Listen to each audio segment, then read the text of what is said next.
Jadi saya mohon maaf nih, walaupun lagi pakai motor, teringat Allah, ingat kebesaran Allah, tiba-tiba hati menangis, itu lebih baik dari ibadah sunnah setahun.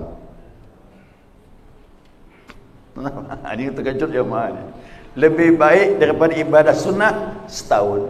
Ibadah sunnah dapat pahala, tapi iman tak bertambah. Tapi dengan begitu ditafakur sebentar, ingat Allah, melejit iman kita. Ini yang unik itu. Ya, kalau saya bingung ngomong gini, kau tak merasakan, tak tahu, tapi kau dah merasakan, saya pun faham. Oh, ini buah zikir. Artinya tidak lagi menyebut, cuma rasa yang bermain. Nah, itulah tadi dia kata Abah Hari bilang, wal asri itu demi masa ciptaan. Nonton bola ingat Allah. Gimana tu? Saya sering dengar ngomong tu, nonton bola tak lalai dengan Allah. Baca nonton bola.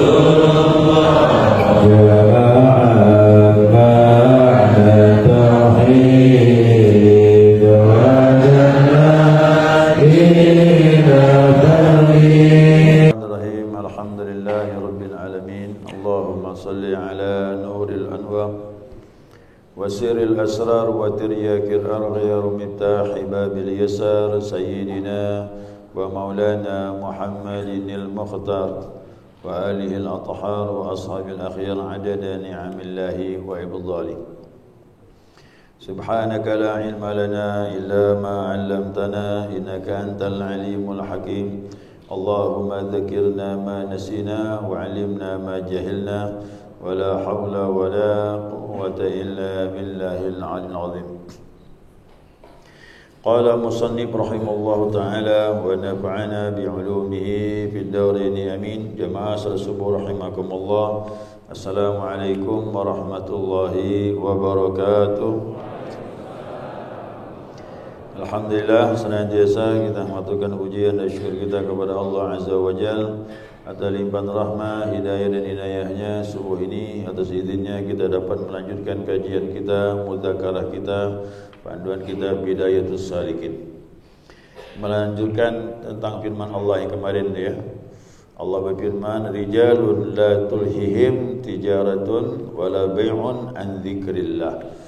Ini laki-laki sejati yang tidak dilalaikan oleh perniagaannya atau perdagangannya daripada mengingat Allah Subhanahu wa taala.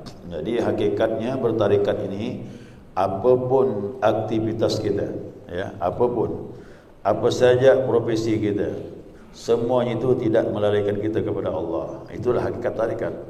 Jadi tarikat ini menganjurkan kepada kita jangan lupa kepada Allah apapun kegiatan kita. Nah, itu makanya zikir ini continue dia. Kalau dia sudah hidup di hati, dia tak bisa lagi lupa dengan Allah.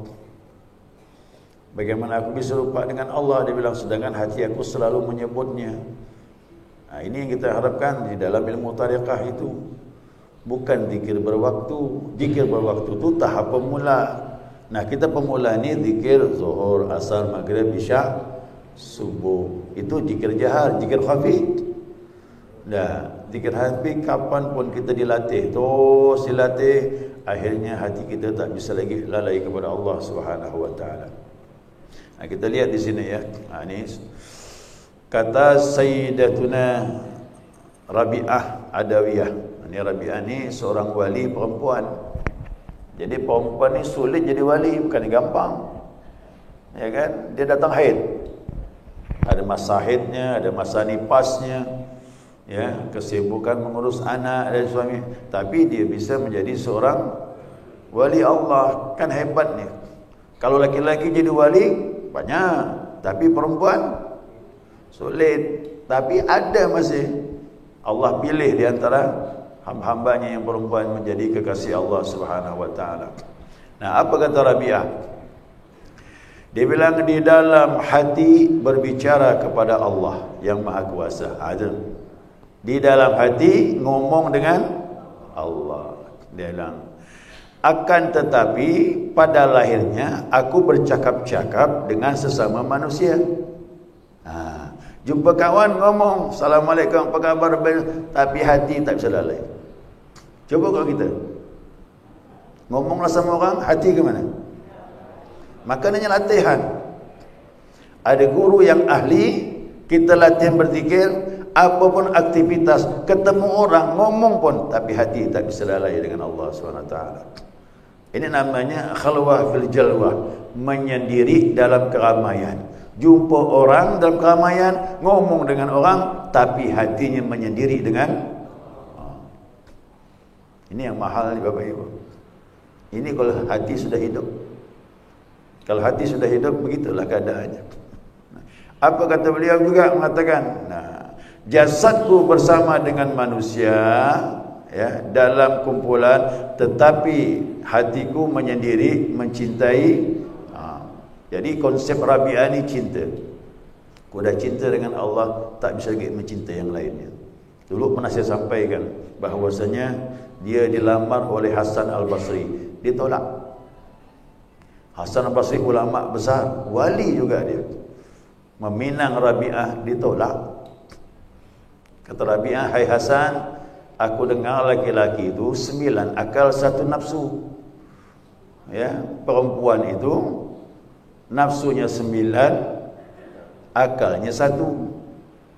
Masa kau akal 9 tak bisa jaga nafsu yang 1? Begitu Pak, itu nolak, nyindir tu. Dia tak mau kahwin sama Hasan Al-Basri, ditolak, tapi dengan bahasa tadi. Masa kau 9 akal tak bisa menjaga nafsu yang 1? Maksudnya apa? Aku ni perempuan 9 nafsu, 1 akal. Akal aku lebih dominan daripada nafsu aku. Ya, itu wanita-wanita yang sudah mencintai Allah seperti itu. Dia tak mau lagi dikawin manusia. Apa sebab? Dia sudah kawin dengan Allah. Ini susah juga. Jadi para wali ini pengantin. Ya, para wali ini pengantin. Kapan pun dipanggil Allah sudah siap. Jadi Bapak Ibu siap-siap jadi pengantin yang kedua. Ya, kapan? Kematian dah datang. Jadi kematian datang tu pinangan terakhir dari Allah. Kau mau tak dengan aku, kata Allah, ayo siap mati. Ayo. Berarti kau dah mati, kembali kepada Allah Subhanahu Wa Taala. Jadi nanti kita dipinang Bapak Ibu, dipinang sama Allah terakhir. Tapi banyak orang tak mau dipinang. Maunya sama manusia je. Padahal sama Allah tak pernah berpisah. Manusia dengan manusia pasti berpisah. Suami isteri walaupun tidur sekamar pasti berpisah. Tiap hari berpisah. Malam ya kumpul di kamar. Pagi cari duit pisah, sore kembali lagi. Tapi sama Allah mana bisa berpisah? Nanti ketahuan waktu mau mati. Rupanya selama ini aku dekat sama Allah, cuma tak merasakan. Tarikat belajar merasakan bersama Allah Subhanahu Wa Taala. Itu tarikat.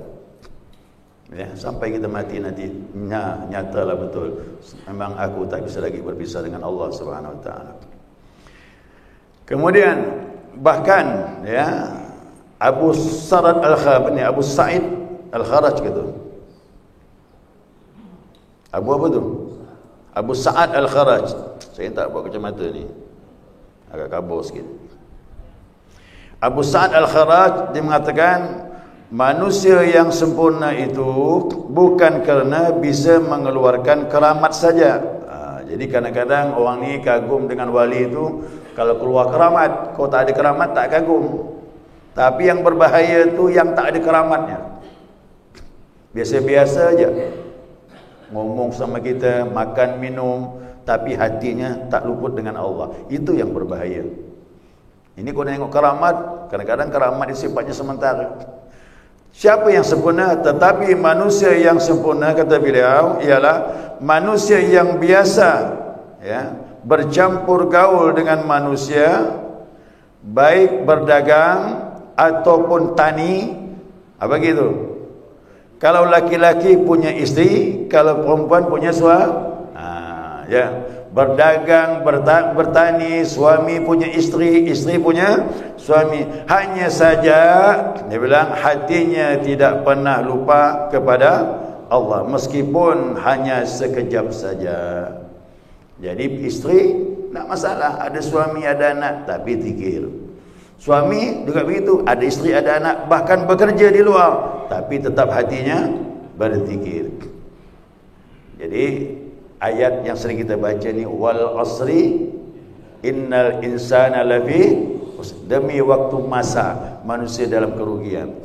Baru kemarin saya dapat ketemu nilai ini, ya, waktu membaca bismillah. Saya baca bismillah makan. Dia bilang apa? Kata Abah Ali bilang, bismillah kau pertama kali je, tapi setelah baca bismillah kau lupa dengan Allah. Orang yang berzikir baca bismillah, sebelum baca bismillah ingat Allah, sebelum makan minum. Waktu baca bismillah ingat Allah, lepas baca bismillah masih ingat. Oh, jadi apa maknanya zikir ini? Dia bilang wal asri innal insana lafi, demi masa, setiap masa tak boleh putus ingat kepada Allah. Baru saya faham, ya Allah, kok begitu sebenarnya kita dituntut setiap waktu ingat kepada Allah Subhanahu wa taala. Begitu pemahaman beliau. Baru saya dapat ternyata hakikat tarekat tak bisa lagi buah terakhir melupakan Allah Subhanahu wa taala. Jadi bagaimana ingat ni guru? Saya tanya bilang. Dia bilang per detik, bukan lagi per waktu salat. Kita ni ingat ni waktu salat, Zuhur, Asar, Maghrib, Isya. Dia bilang berjalan detik, tek tek tek tek tek tek tek, jalan ingat Allah terus. Cuba Bapak Ibu bayangkan ke orang macam ini, dimanapun dia berada, dia tak bisa lagi lupa dengan Allah. Apalagi waktu bertemu sakaratul maut, insya-Allah. Itu perjumpaan yang hakiki waktu meninggal itulah. Kenapa? Di dunia dia tak bisa lagi lupa, apalagi waktu kembali kepada Allah Subhanahu wa taala. Kalau begini saya tidak wanti-wanti lagi, dijamin sudah.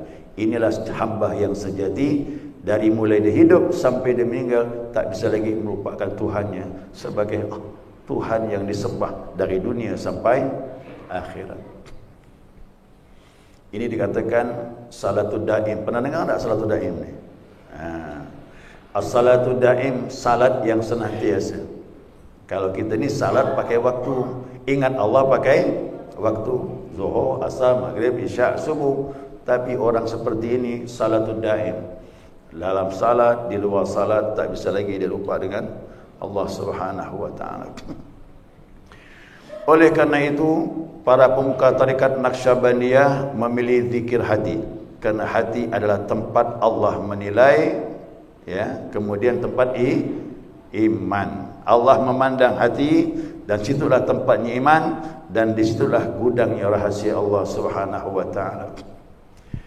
Nabi SAW bersabda, innallaha la yanzuru fi suwarikum wala fi amalikum. Sesungguhnya Allah Subhanahu wa taala tidak melihat penampilan luarmu, dan Allah tak melihat amalmu. Apapun yang kau tampakkan amalmu itu tak dipandang Allah. Walakin yanzuru fi qulubikum, akan tetapi Allah pandang hatimu. Jadi amal yang di luar ini, tangan, mata, rukuk, sujud, zikir, sedekah, haji, umrah, itu Allah pandang langsung dari hati. Dari mana keluar amal ini?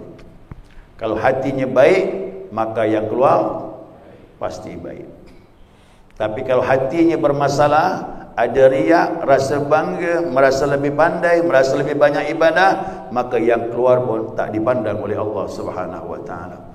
Maka kuncinya betulkan hati. Makanya hadis Nabi ini sering disampaikan, ala inna fil jasadil mudghah, dalam tubuhmu ada segumpal daging. Idza saluhat saluhal jasadu kullu. Kalau dia baik, maka baiklah semua yang keluar. Hati baik, mata jadi baik, tangan jadi baik, kuping jadi baik, mulut jadi baik, melangkah jadi baik, kemaluan terjaga, yang makan pun yang baik-baik.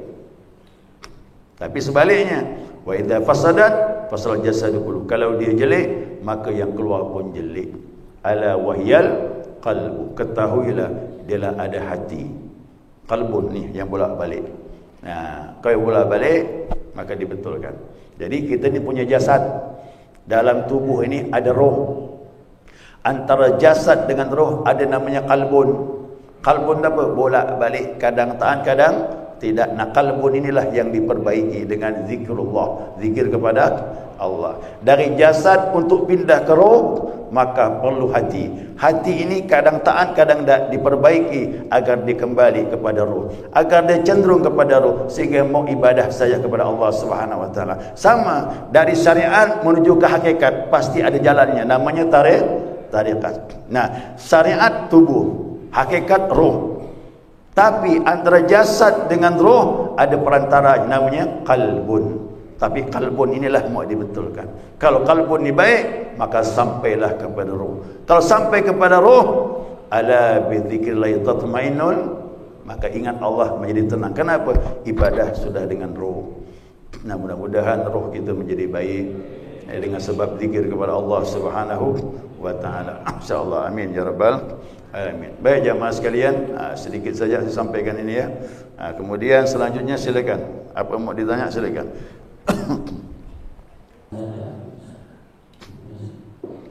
Allah tu harus diucapkan untuk para pemula ya, sampai dia hidup. Nah, kalau hati sudah hidup, hendak diucapkan, pakai rasa saja. Itu tadi katakan wal asri innal insana lafi khusr. Demi waktu masa berjalan, ingat pun berjalan, tapi tak lagi menyebut nama Allah, tapi pakai rasa sudah. Ini agak unik ni Bapak Ibu. Ya. Waktu kita jalan pakai motor, tiba-tiba datang rasa dengan Allah, itu zikir. Nah, kadang lagi duduk merenung kebesaran Allah, hati itu langsung ingat kepada Allah. Tidak menyebut, tapi ingat saja, merasakan, itu zikir. Tapi ingat, datangnya seperti itu tak akan muncul kecuali dilatih dulu. Hati menyebut, sebut nama Allah tu, terus sebagaimana ditalqin tu, terus tik, tik, tik, tik, tik, tik. Tapi nanti buahnya tak lagi menyebut, tapi tinggal rasa. Nah, rasa ini Pak susah macam mana ya? Tiba-tiba tu Allah tu dekat ya. Itu dah. Itu pakai rasa dah. Makanya zikir ada 3 tahapan. Pertama, la ilaha illallah. Zikir namanya zikir jasad, zikir zahir. Yang kedua, sebut nama Allah dah mati. Yang ketiga, pakai rasa dah. Zikir roh tak nyebut lagi dah. Dia rasa. Tiba-tiba merinding bulu, tiba-tiba merasakan, tiba-tiba sedih, tiba-tiba kecil di hadapan dia. Itu dah pakai rasa dah tu. Yang begini agak unik. Kadang bawa mobil, muncul rasa tu. Tiba-tiba menetes air mata. Aneh memang ni. Nah, ini kita masih dalam perjalanan tu. Tapi guru-guru kita itu tak putus lagi. Pakai mobil ke, di rumah, dalam masjid, tidur pun ingat Allah dia. Bangun tidur yang diingat Allah. Kita kan bangun tidur ingat HP gitu. Ya kan? Kita bangun tidur langsung ingat tangannya. Mana HP aku ni? Tapi guru kita tidak lagi dah. Itu tidak laku lagi dah. Tidak ada keinginan lagi selain itu dia. Jadi saya mohon maaf ni, walaupun lagi pakai motor, teringat Allah, ingat kebesaran Allah, tiba-tiba hati menangis, itu lebih baik dari ibadah sunnah setahun. Ini terkejut jemaah ni. Lebih baik daripada ibadah sunnah setahun. Ibadah sunnah dapat pahala, tapi iman tak bertambah. Tapi dengan begitu ditafakur sebentar, ingat Allah, melejit iman kita. Ini yang unik itu. Ya, kalau saya bilang ngomong gini, kau tak merasakan, tak tahu, tapi kau dah merasakan, saya faham. Oh, ini buah zikir. Artinya tidak lagi menyebut, cuma rasa yang bermain. Nah, itulah tadi dia kata Abah Ali bilang wal asri itu demi masa setiap saat. Nonton bola ingat Allah, gimana tu? Saya sering dengar orang tu, nonton bola tak lalai dengan Allah. Berarti nonton bola boleh lah tu. Yang tak boleh apa? Lalai. Ya, yang tak boleh lalai. Itu dia. Jadi mohon maaf ni, semua para wali Allah itu tidak pernah menyalahkan apa pun. Apa yang dipandang jadi pelajaran. Ya, apa yang dipandang jadi pelajaran. Jalaluddin Ar-Rumi orang berseluring, main apa? Seruling. Sudah. Orang main seruling dia yang panak kepada Allah.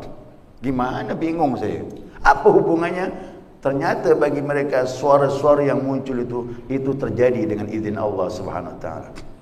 Bukanlah orang yang punya akal kalau tak paham bunyi kokokan ayam. Bukanlah orang yang berakal, kata ulama, kalau tak paham daun pintu tu. Daun pintu pak bunyi krek krek, situ dia ingat Allah. Ini mohon maaf ni ya. Jadi itulah namanya buah zikir tu. Aneh memang. Orang syariat tak faham, tapi orang yang hakikat tadi sudah mempelajari. Semua alam ini pelajaran bagi dia. Nah, kita juga gitu nanti. Kalau zikir sudah hidup, pakai motor bisa nangis pak. Tengok langit, tengok bumi, mandang manusia, ingat kepada Allah langsung. Itu buahnya. Kadang-kadang malu kat kita tu, kak boleh tengok meleleh mata. Apa kau ni? Tak ada, sakit mata ni. Tak bisa dibendong itu. Tengah jalan, lampu merah tu. Itu aneh memang ilmu zikir ni. Itulah baru kita faham. Ternyata Allah tidak di masjid, Pak. Ya. Yang menyangka Allah di masjid itu masih lalai masih. Ternyata buahnya dalam masjid, luar masjid kita bisa tahu Allah bersama kita. Ya, itu insya-Allah, mudah-mudahan jamaah istiqamah ibadah, insya-Allah dapat. Yang penting istiqamah ibadah. Indah, kalau ini kita dapat nanti indah sekali. Hidup ni kaya betul. Kenapa? Hati bersama yang maha kaya. Gimana nak miskin lagi? Ya, mudah-mudahan ni Pak, saya mohon maaf ni ya, saya sampaikan begini kerana pertanyaan terkeluarlah tu dah. Ya, jadi betul-betul zikir ini sangat membantu. Saya sudah pahami betul, belajar fikih tafsir tidak menolong. Ternyata zikir baru bisa memahami ayat Allah. Zikir baru memahami salat yang sebenarnya. Zikir baru paham ibadah haji dan umrah. Zikir membantu semua ibadah. Makanya kata Abah Ali bilang, saya ini 45 tahun mendatangi Abah Hanum. Ada masalah, semua masalah saya laporkan. Jawaban cuma satu, zikir, kata beliau. Satu jawabannya. Suruh ternyata zikir solusi lah.